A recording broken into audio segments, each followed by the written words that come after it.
గుడివాడలో దారుణం. చిట్టీల ముసుగులో 70 లక్షలు టోకరా. వైసీపీ నేత మాజీ మంత్రి కొడాలి నాని ప్రధాన అనుచరులు చీటింగ్ మోసం. ఎన్టీఆర్ కాలనీకి చెందిన వైకాపా నాయకులు మండాది శ్రీనివాసరావు, మహాలక్ష్మి దంపతుల ఘరానా మోసం. బాధితులంతా చిరు మత్స్యకార కుటుంబాలు. కాయకష్టం చేసి కట్టిన చిట్టీల సొమ్ము ఎగవేత. 20 ఏళ్లుగా చిట్టీల వ్యాపారం.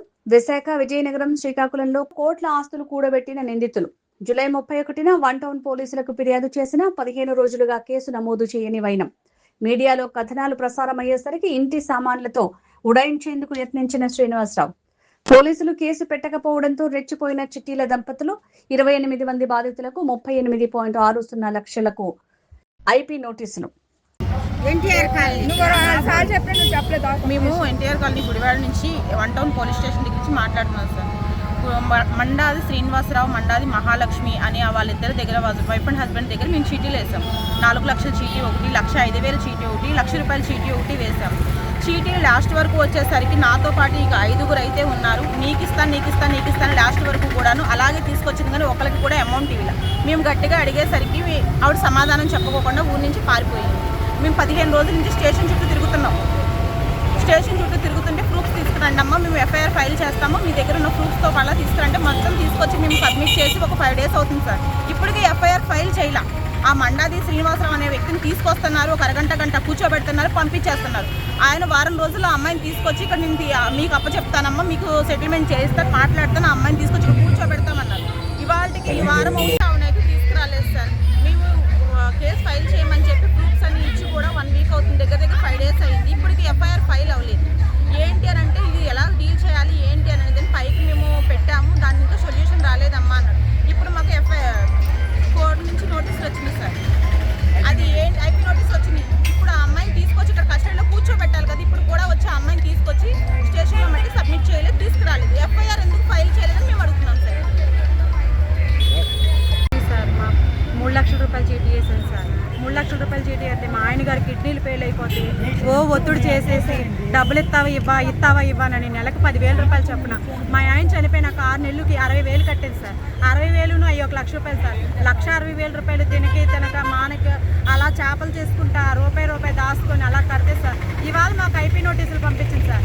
20 రోజులు పెట్టి మేము స్టేషన్ చుట్టూ తిరుగుతున్నాం సార్. మాకు అనేది ఏమీ న్యాయం చేయట్లేదు సార్. ఇవాళ నోటీస్ పంపించి మమ్మల్ని ఇలా మేమేమో స్టేషన్లో తిరుగుతుంటే వాళ్ళనేమో తీసుకురావట్లేదు, వాళ్ళ ఆవిడని తీసుకురావట్లేదు, వాళ్ళ ఆయన్ని తీసుకురావట్లేదు, ఇద్దరిని తీసుకురావట్లేదు. అలాగంటే వాళ్ళ ఇంటి మీదకి వెళ్తుంటే వాళ్ళ వాళ్ళు తిడుతున్నారు సార్. మాకు అనేది ఏదో ఒకటి పరిష్కారం చేస్తారని మేము వీడియో మీద మాట్లాడుతున్నాం సార్.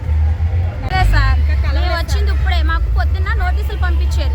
మేము మొన్న గత 15 రోజుల కిందట మేము ఇక్కడ కంప్లైంట్ పెడితే ఆయన వచ్చారు, ఇలాగ అది మాట్లాడారు. సరే అని మేము ఊరుకున్నాం. మళ్ళీ నేను ఆధార్ మాకు న్యూస్ తెలితే సర్లే సార్ మరి ఏంటి మరి మాకు ఇలాగా ఇస్తానన్నారు కదా, మాకు ఇవ్వాల్సింది అందజేస్తాను, నాకు 6 నెలలు 3 నెలలు గడువు ఇవ్వండి అని అన్నారు. అన్న టైం మేము ఆగాము. ఆగినా సరే ఏ రెస్పాండ్ అవ్వలేదు. ఏంటి సార్ సడన్గా వెళ్ళిపోతున్నారో మాకు తెలిసిందని అంటే ఆ రోజు తీసుకొచ్చి ఆ పూట కస్టడీలో కూర్చోబెట్టారు సార్. మొత్తం మేము ఉన్న 30 మంది 40 మంది అయినా సరే మేము వచ్చి పోలీస్ స్టేషన్లోనే కూర్చున్నాం రేపు 10-10:30 వరకు కూడా. ఆ తెల్లారి మాకు ఏంటన్నది మీకు చెప్తామమ్మా అన్నారు. మరి ఏమైందా ఏంటన్నది మాకైతే తెలీదు. ఆ అమ్మాయిని అయితే ఇప్పుడు వచ్చి ఆ అమ్మాయి మీద ఎఫ్ఐఆర్ చేయలేదు. ఫైల్ మేము చేస్తున్నామమ్మా, పంపుతాం కోర్టుకి నోటీస్ అన్నారు. అమ్మాయిని కస్టడీలోకి తీసుకుంటాను అన్నారు. మండాది లక్ష్మి, మండాది శ్రీను, ఆ శ్రీనివాస్ అన్న అబ్బాయి వస్తున్నాడు, కానీ మండాది లక్ష్మి అన్న అమ్మాయిని మట్టికి తీసుకొచ్చి మట్టికి ఇక్కడ కస్టడీలో కూర్చోబెట్టింది లేదు. మాకు న్యాయం చేస్తారని మేము ఇప్పుడు దాకా తిరిగాము. మేము ఇప్పుడు మరి మాకు నోటీసులు వచ్చినాయి. మాకు పరిష్కారం ఏంటి? అమ్మాయిని తీసుకురావాలి కదా. అమ్మాయిని తీసుకురాకుండా ఇప్పుడు దాకా వీళ్ళు మేము పెట్టింది దేనికి? ఎండనక వానక కష్టపడింది దేనికండి? చీటీ దాచుకున్న దేనికి? పిల్లల గురిండే కదా. అందరూ కష్టపడిన వాళ్ళం ఇక్కడ. మేము అందరూ ఎండలో కష్టపడి తీసుకొచ్చి సంపాదించిన వాళ్ళమే సార్. కానీ మమ్మల్ని కొద్దిగా మీరు న్యాయం చేస్తారని మిమ్మల్ని మేము ఆశ్రయించి మిమ్మల్ని కోరుతున్నాం సార్. ఇది అందుకే సార్ మేము చెప్పేది. అందుకని మేము ఇప్పుడు సార్ని మళ్ళీ డిఎస్పీ సార్ని కనుక్కుందాం, అసలు ఏం చెప్తారు, సిఏ సార్ ఏం చెప్తారో ఏంటనని మళ్ళీ మేము వచ్చి మళ్ళీ కనుక్కుందామని ఇక్కడికి వచ్చాం సార్.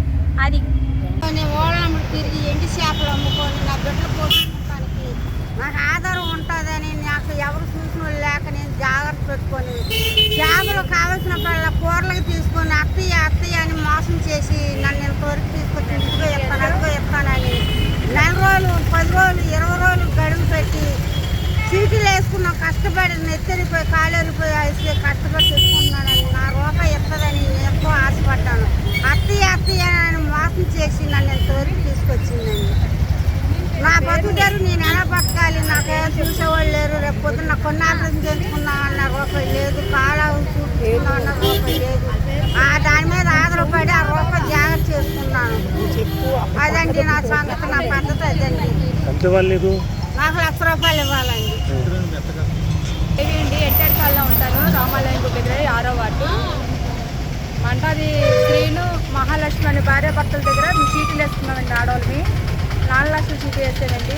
ఆ పిల్లల కాలేజీ ఫీజులు కట్టుకోవడానికని వేసుకున్నాం. సీట్లు అయిపోయి దగ్గర దగ్గర 6 నెలలు అవుతుందండి. లాస్ట్ సీట్ అని చెప్పింది. అలా లాస్ట్ సీట్ అని చెప్పి 5గురు నాకు తెలిసిందండి. 5గురు లాస్ట్ సీట్ అనే ఉన్నారు. ఎప్పుడైనా కార్డు పెట్టినప్పుడు వెళ్తానేమో కార్డుకి దగ్గరికి రానిచ్చేది కాదండి. ఇప్పుడు ఫోన్లోనే పెట్టింది. ఎవరు అవసరాలంటే చెప్పేది కదండి. ఇప్పుడు మేము తీరా వెళ్ళి ఎవరిదే చీటీ ఏంటి అని అంటేనే ఇన్ని రోజులు ఏంటి ఇప్పుడు వచ్చిందంటే ఆరా నీకు నీ డబ్బులు లేనప్పుడు అడుగునని అడిగింది. ఇప్పుడేమో పిల్లలు ఫీజులు కట్టాలి డబ్బులు ఇవ్వనని అడిగితే ఇస్తాను 2 నెలలు టైం పెట్టి 3 నెలలు టైం పెట్టి ఇప్పుడేమో డబ్బులు ఇవ్వకుండా మనిషి ఎస్కేప్ అయిపోయిందండి. ఎస్కేప్ అయిపోయిందని పోలీస్ స్టేషన్లో కేసు పెట్టాము. 4 రోజులు అయింది. ఆ అమ్మాయిని తీసుకురాలేదు. ఆ అమ్మాయిని 15 రోజుల కిందట వేరే వాళ్ళు పెట్టారు, నాకు తెలీదు. నేను 4 రోజుల కిందట పెట్టాను. 15 రోజులు బట్టి తిరుగుతూనే ఉన్నారు జనాలు. ఆ అమ్మాయిని ఇప్పుడు వచ్చి అదో రాలేదు. అలా ఆయన వచ్చి తీసుకొచ్చారు. అలా ఆయన పేషెంట్ కాదనట్లేదు. ఆయన ఏమో 3 నెలలు ఆగండి నేను అందరికి కల్పిస్తాను డబ్బులు అని చెప్పారు. సర్లే మేము నమ్మకంతో కేసు పెట్టి వెళ్ళాము. ఇప్పుడేమో అందరికీ నోటీసులు పంపిస్తుందండి ఒక్కొక్కరికి. మేము కనీసం కేసు పెట్టినా ఎఫ్ఐఆర్ ఎందుకు చేయలేదో మాకు తెలియట్లేదు ఇప్పుడు దాకా. మరి పంపుతున్నాను నా పిల్లలకి నేనే ఆధారం.